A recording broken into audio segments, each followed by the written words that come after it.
Hi, I'm Kate from Cycle Toronto, and I'm here to talk about fixing a flat on your bike. Biking in the city with a multitude of potholes, glass, and other hazards can make it pretty likely that you're going to deal with getting a flat on a bike. But with the right knowledge of your bike, a few tools, and some patience, you can fix it and be ready to ride again in no time.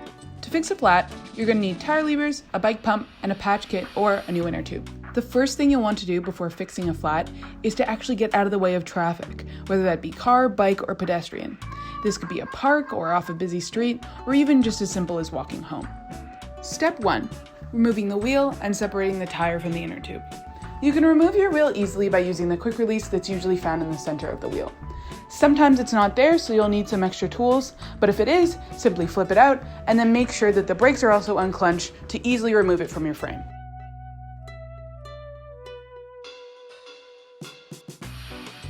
After you do that, you're going to want to unscrew your valve and let all of the air out to make it a lot easier to remove the inner tube.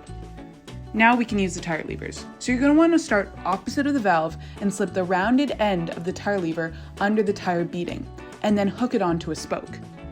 Use another lever to work around the tire until it's completely free. If you don't have a replacement tube, you want to be extra careful in this step so you don't cause any more punctures.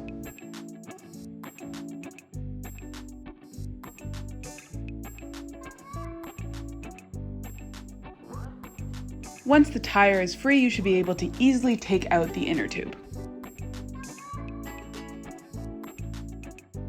Step 2. Inspection. First, you should look inside of the tire and see if you see any major chunks of debris or something that could have punctured your inner tube inside of it. Then, with a gloved hand, or if you don't have a glove, just using your finger very carefully, you're going to want to run your finger along the inside of the tire, carefully checking to see if you can feel any debris, glass, or something that would have punctured. It's really important that if you find one thing that could have potentially caused the puncture, to keep looking, because often it could be multiple things and you don't want to immediately get another flat as soon as you've patched or replaced your inner tube. Step 3. Patching the inner tube. To patch an inner tube, you're first going to need to figure out where the puncture is. You're going to want to use a pump to inflate the inner tube, and then make sure you listen really carefully for any hissing of air escaping through a puncture. Just like with checking the inside of the wheel, you're going to want to make sure that there isn't multiple punctures before you go to fix just one. Then you're going to want to follow the instructions on your specific patch kit. Although patch kits can vary, one thing that you have to remember about pretty much all of them is that you'll probably have to wait a little bit longer than you think to make sure that it's secure. Again, you can pump some air into it and see if you hear any more air escaping either around the patches or additionally. Step 4. Replacing the inner tube. Once you've patched or purchased a new inner tube, pump some air into it until it holds its shape, and then work the inner tube into the tire with your hands as far as you can, making sure that the valve stays straight.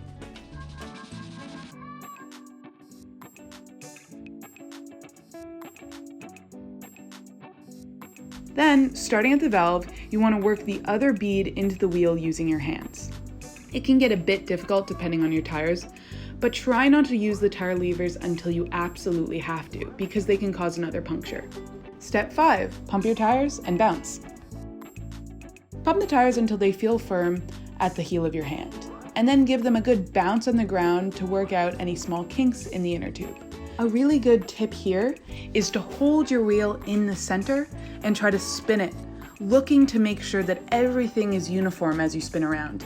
If you see any major lumps or bumps, it's usually because the tube isn't fit underneath the tire properly. And you're going to want to make sure that you fix that, because it can just cause another flat as soon as you start riding. If you're using a pump that actually has a pressure gauge, which most standing pumps do, you can check the sidewall of your tire and see where it lists your size and pressure, or PSI, that your inner tube should have. Making sure that your tire is pumped up to the proper PSI and actually making sure to maintain that pressure makes it so it's a lot less likely for you to get punctures in the future.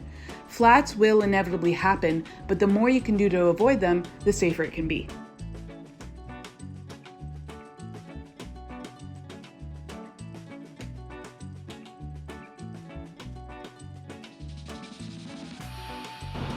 Those are some tips on how to fix a flat. If you have any more tips, please leave them in the comments below. You could also like and subscribe, which helps this channel immensely. And if you want to take it one step further, there's a link to a charitable donation which is in the description below.